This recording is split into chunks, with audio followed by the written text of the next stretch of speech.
নমস্কার। এসো, তুমি ওখানে বসো।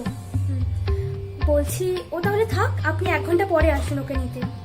মানে তুমি কি আমাকে চলে যেতে বলছো?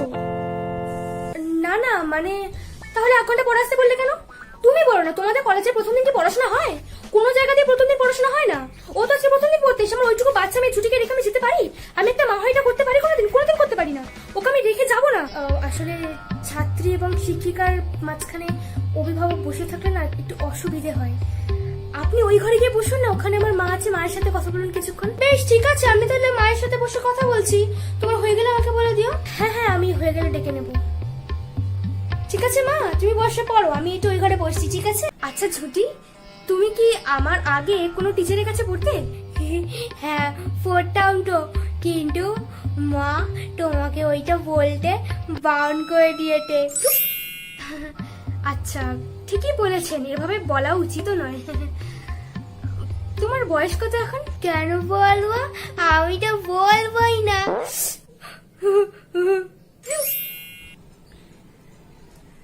না মানে তোমাকে দেখে একটু বেশি বড় মনে হচ্ছে। ভালো হয়েছে চাটা? এতক্ষণ শুধু মুখে বসে থাকবে, তাই ভাবলাম একটু চাই করে আনি তোমার জন্য।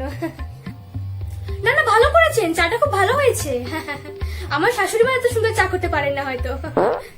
তা তোমার ভালো নামটা কি জানো? আমার ঠিক মনে পড়ছে না। তোমাকে সেই তোমার বিয়ের সময় দেখেছিলাম, তারপরে আজ তো কোনো আলাপই নেই সেভাবে, তাই না? আমার ভালো নাম শুনেও না, কিন্তু আপনি আমার নামটাই জানেন না? মানে আমার নামটা না জানি আমার মেয়েকে পড়ানোর জন্য আপনার মেয়ের ব্যাপারে বলতে চলে গেলে মেয়েটি। একটা মানুষের নাম তো জানতে হয় অ্যাটলিস্ট। কি করে পারেন আপনারা? একটা মানুষের নাম তো জানতে হয়, নাহলে তার বাড়িতে গিয়ে কথা বলবেন কি করে? আমার নামটা আপনারা জানেন না? অদ্ভুত লাগছে আমার শুনে। চাটা কিন্তু ভালো হয়েছে, যাই হোক সেটা নিয়ে কিছু বলবো না আমি।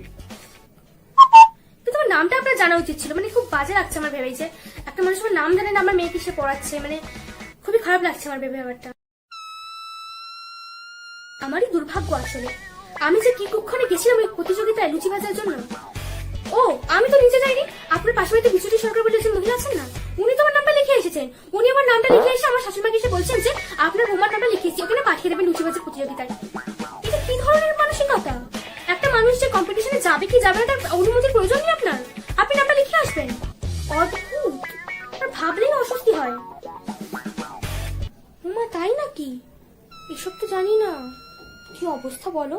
যাই হোক, এতগুলো কথা আপনাকে আমি আপন মনে করে বললাম। এখন উনি আপনার পাশে বাড়ি থাকেন, কি নাম বিচুটি সরকার। তো উনি যদি কখনো এই কথাগুলো আমাকে এসে বলেন, তাহলে কিন্তু আমি আপনাকেই ধরবো, কারণ এই কথাগুলো আমাদের মধ্যেই হয়েছে, ওনাকে তুমি বলিনি। যদি উনি এই কথাগুলো কখনো আমাকে এসে জানান, তাহলে কিন্তু আমি আপনাকে ধরবো, এটা আপনি জানবেন। চাটা কিন্তু ভালো হয়েছে, যাই হোক। হ্যাঁ যাই হোক, তারপর আমার শাশুড়ি মা আমাকে বললেন যে উনি এত সাজ করে তোমার নামটা লিখে এসেছেন, তুমি যাও। আমি গেলাম এবং জিতেও এলাম। তার মানে কি এইটা যে আমাকে রুচি বৌদি বলে ডাকবে সারা পাড়া? ছি ছি ছি। চাটা ভালোই হয়েছে। কতটা ডেসপারেট হলে মানুষ এটা করতে পারে? আমরা যখন বিয়ের পর বিদেশে থাকতাম এরকম হতো না, কারণ বিদেশের লোকজন একদমই এরকম নয়। এখানকার লোকজন যে কি পরিমাণে আমাকে বিরক্ত করছে এইভাবে আমি বুঝতে পারবো না। আপনাকে লুচি বৌদি বলে ডাকছে আমাকে, জিতেছি বলে। মানুষ কি কম্পিটিশন জিতে না? লুচি বৌদি বলবে। আচ্ছা কাউকে যদি গুলি চামচ তাকে কি বলবে? চামচ বৌদি, গুলি বৌদি, এরকম তো বলবে না। তাহলে আমাকে লুচি বৌদি কেন বলবে? ও ও আবার কি? আপনার মনে হয় না যে এরকম এগুলো ঠিক নয়? আমার একটা এত সুন্দর নাম আছে, শুনায়ও না, সেটা ছেড়ে কিনা লুচি বৌদি? ফাক অফ, ফাক অফ। কি কি বললে তুমি? ফাক অফ। এই কথাটা কোথায় শিখেছো তুমি? কে বলেছে তোমাকে এই কথাটা? মা বলেতে। কি? তোমার মা তোমাকে এই কথাটা বলেছে? মা এটা বাবাকে বলছিল। বাবাকে বলছিল? তুমি কি করে জানলে? তুমি কি লুকিয়ে লুকিয়ে বাবা মার কথা শোনো? হ্যাঁ তো, আমি তো লুকিয়ে লুকিয়ে শুনি। ওই জন্য মা আমাকে বলেছে আমি নাকি দিয়াল। বলছি তোমার মা তোমার বাবাকে এই কথাটা কখন বলছিল? রাত্রিবেলা বলছিল তো, তখন সব অন্ধকার অন্ধকার হয়ে যায়, কালো হয়ে যায়, তখন বলছিল। সর্বনাশ, তুমি রাত্রির বেলা জেগে জেগে মা বাবার কথা শুনছো? রোজ ডাকি না তো, আমি 2 দিন দেখেছিলাম তো, তখন শুনছিলাম মা বাবাকে বলছিল। তুমি জানো একদিন রাত্রিবেলা মা টিটকা করছিল। হ্যাঁ, একটা আটলা ছিল, তখন আর রাত্রিবেলা ঘরে ঢুকে হুলো হুলি করছিল, তাই জন্য তো মা ভয় চিৎকার করছিল। তারপর বাবা একটা জুতো এনে ধাস ধাস করে আটলা তাকে মেলে দিচ্ছে। ও আচ্ছা, আপনার হাজব্যান্ডকে দেখতে পাচ্ছি না, উনি কোথায়? উনি তো অফিসে গেছেন। সে কি, এই করোনার সময় উনি অফিস যাচ্ছেন? না না, রোজ যায় না, সপ্তাহে 2 দিন মাত্র অফিস থাকে। যতদিনই হোক বাইরে তো যাচ্ছেন।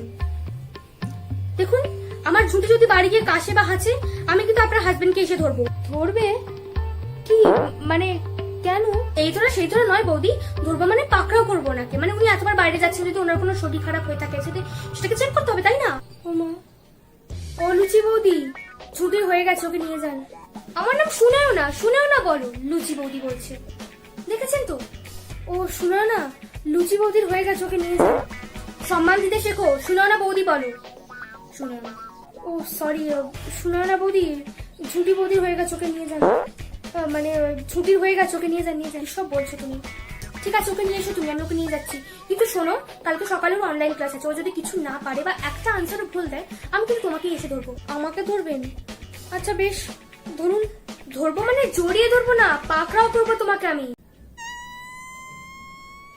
কারণ প্রথমেই আমি তোমাকে বলেছিলাম আজকে ইন্ট্রোডাকশন করবো, মানে পরিচিতি পর্ব, কিন্তু তুমি ওকে 1 ঘন্টা ধরে পড়াশোনা করালে, তো কিছু পড়ালে মানে ও কালকে কিছু পারবে। কিন্তু যদি কিছু না পারে বা একটা উত্তর ভুল দেয়, আমি কিন্তু তোমাকে জানি, আপনি আমাকে ধরবেন, ঠিক আছে? ধরবেন কালকে এসে, পাকড়াও করবো, জড়িয়ে ধরবো না, আমি কাউকে জড়িয়ে ধরি না। তুমি তো বাবাকে দই ধরছিলে রাত্রিবেলা, আমি ছুঁয়ে ছুঁয়ে দেখলাম।